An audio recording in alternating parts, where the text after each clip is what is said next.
Hello everyone.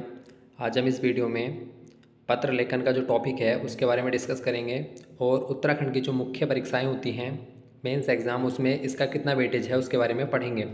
तो Uttarakhand PCS और Uttarakhand RORO lower PCS ranger ये जो मेन मुख्य परीक्षाएं होती है उसमें कितना इसका वेटेज है वो देखते हैं।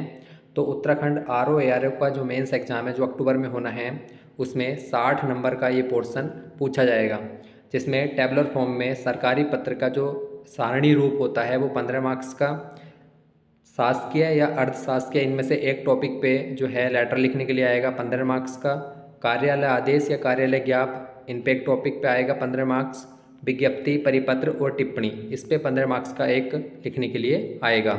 तो ये जो है आरओआरओ में 60 नंबर का इसका वेटेज है। अगला है उत्तराखंड पीसीएस मेंस एग्ज़ाम में ये सिर्फ 15 नंबर का पूछा जाता है, लेकिन 15 नंबर भी बहुत इंपॉर्टेंट है। उत्तराखंड लोअर पीसीएस में ये बहुत ज़्यादा इंपॉर्टेंट है 50 मार्क्स का। तो इसमें शासकीय अर्थशासकीय पत्र, कार्यालय आदेश, कार्यालय ज्ञाप, परिपत्र, विज्ञप्ति, निविदा, सूचना, टिप्पणी इनमें से किसी एक टॉपिक पे जो है लेटर लिखने के लिए आएगा वो होगा 50 मार्क्स का। उत्तराखंड एफआरओ की जो परीक्षा होती है रेंजर की मुख्य परीक्षा उसमें भी ये टॉपिक हैं सरकारी, अर्ध सरकारी, पत्र लेखन, तार, कार्यालय आदेश, अधिसूचना, परिपत्र, उसमें ये 20 नंबर का पूछा जाता है। तो ये जो 7-8 टॉपिक हैं अगर आप इनको तैयार कर लेंगे तो हर मेंस एग्ज़ाम जो भी कोई मेंस एग्ज़ाम होता है उसमें आपको इसका लाभ ज़रूर मिलेगा। तो इसको हम जो है कंप्लीट कराएंगे इस टॉपिक को आने वाली वीडियोज़ में। आज इसमें हम सिर्फ एक बेसिक इंट्रोडक्शन कराएंगे इन चीज़ों का। तो शुरू करते हैं। पत्र लेखन जो है क्या होता है? औपचारिक पत्र और अनौपचारिक पत्र दो प्रकार से पत्र लिखे जाते हैं। एक होता है हमारा इसमें निजी संबंध नहीं होता, किसी अन्य कार्य के लिए जैसे शासकीय कार्य होते हैं उन कार्यों के लिए जो है औपचारिक पत्र लिखे जाते हैं।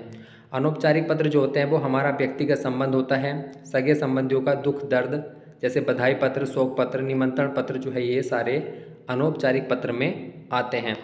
अब सरकारी पत्र और अर्ध सरकारी पत्र की बात करते हैं। सरकारी पत्र जो है ये औपचारिक पत्र होता है और जो ये हमने पढ़ा था औपचारिक अनौपचारिक ये जो है पत्र की विशेषताएं होती हैं। तो कौन सा पत्र औपचारिक अनौपचारिक होगा वो हम आगे पढ़ते रहेंगे। तो सरकारी पत्र में जो देखते हैं ये औपचारिक पत्र होता है क्योंकि इसमें व्यक्ति का संबंध नहीं होता, यह सरकारी या आधिकारिक कार्य के लिए जो है लिखे जाते हैं।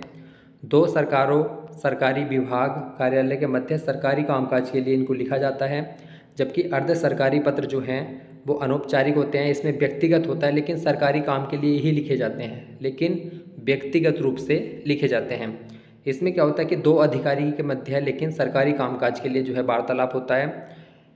सरकारी पत्र जो है वो अन्य पुरुष शैली में लिखा जाता है, जबकि अर्ध सरकारी पत्र जो है उत्तम या मध्यम शैली में लिखा जाता है। जबकि अर्ध सरकारी पत्र जो होता है वो उत्तम या मध्यम शैली में लिखा जाता है। सरकारी पत्र में जो है वो व्यक्तिगत पहचान का अभाव होता है, इसमें व्यक्तिगत पहचान नहीं होती है। जबकि अर्ध सरकारी पत्र में व्यक्तिगत पहचान के साथ साथ समान स्तर के अधिकारी के मध्य ये पत्र लिखा जाता है।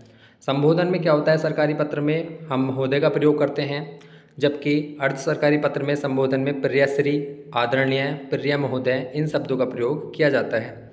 भव्य का प्रयोग जो है सरकारी पत्र में किया जाता है, जबकि अर्ध सरकारी पत्र में भवनिष्ठ का प्रयोग किया जाता है।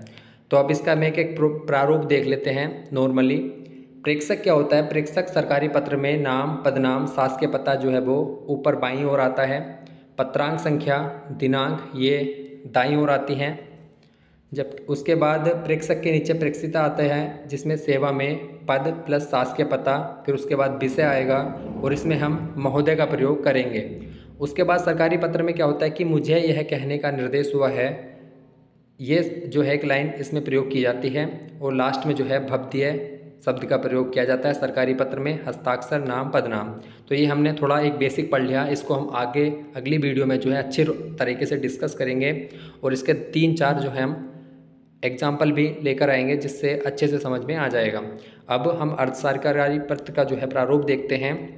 उसमें प्रेक्षक जो है बाईं ओर ऊपर होता है, फिर उसके बाद जो होता है प्रेषिति जो होता है वो नीचे होता है, नाम, पदनाम, शासकीय पता बाईं ओर नीचे। जबकि इसमें क्या था? प्रेक्षक के जस्ट नीचे था। इसमें क्या है कि मैटर लिखने के बाद इसे नीचे लिखा जाता है। तो प्रेक्षक ऊपर आ गया, फिर उसके बाद विषय आ गया। यहाँ पे हमने महोदय का प्रयोग किया था, जबकि यहाँ पे हम क्या करेंगे? प्रियश्री, आदरणीय, अधिकारी का नाम।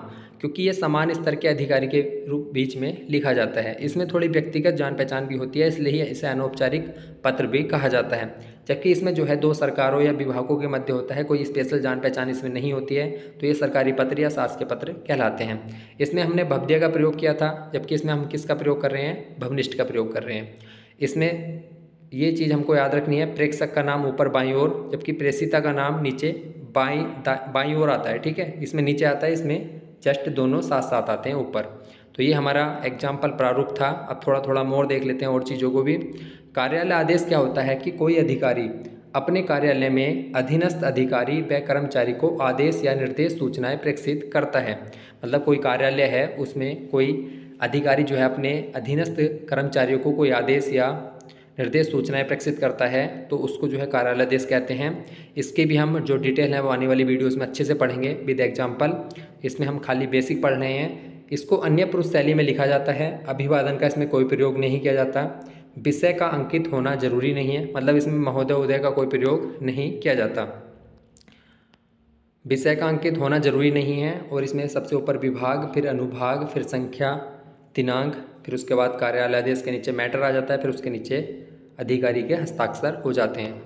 परिपत्र क्या होता है कि जब आदेश बहुत अधिकारी को सर्कुलर रूप में एक साथ भेजना हो या सूचनाएं परामर्श हो कि बहुत सारे अधिकारियों को एक साथ कोई चीज़ भेजी जाए, तो उसे परिपत्र या सर्कुलर रूप में भेजते हैं। इसका कोई प्रारूप नहीं है, इसे शासकीय कार्यालय आदेश के रूप में ही भेजा जाता है। जैसे कोई शासकीय पत्र है, अगर उसे ही हमें सर्कुलर करना हो तो उसको हम परिपत्र के रूप में भेज सकते हैं। ऐसे ही कार्यालय आदेश है, तो जैसे किसी अधिकारी को अपने कार्यालय में विभिन्न कर्मचारियों को एक साथ कोई चीज़ भेजनी हो तो वो सर्कुलर कर दिया जाता है, तो ये परिपत्र हो गया।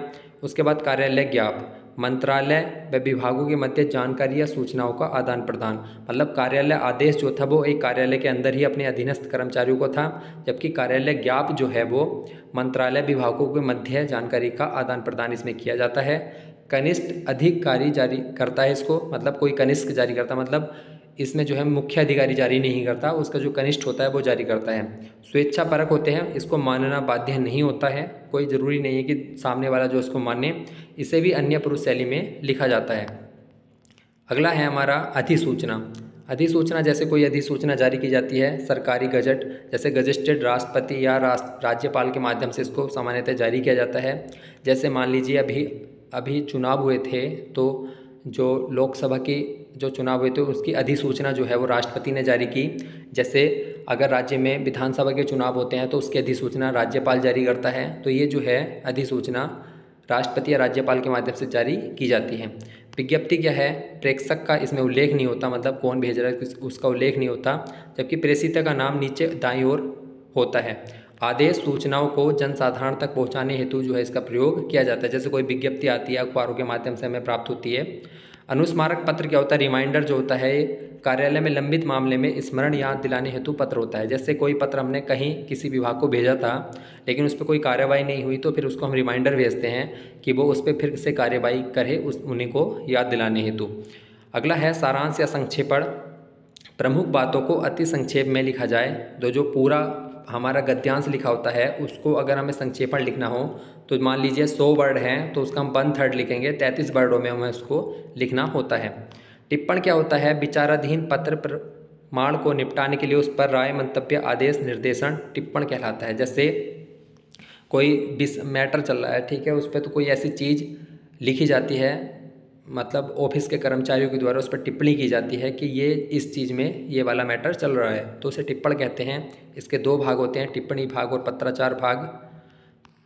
जबकि संरचना की दृष्टि से इसके 3 भाग होते हैं, प्रशासनिक या नीति, पूर्ण टिप्पणी, आवृत्ति पर आधारित। ठीक है, तो ये संरचना की दृष्टि से है, जबकि इसके भाग 2 होते हैं। तो ये हमने आज जो चीज़ें थी इनको हमने वैसे ही बेसिक इंट्रोड्यूस किया। आने वाले इसमें हम एक एक दो चीज़ करके डिस्कस करेंगे आने वाली वीडियो में।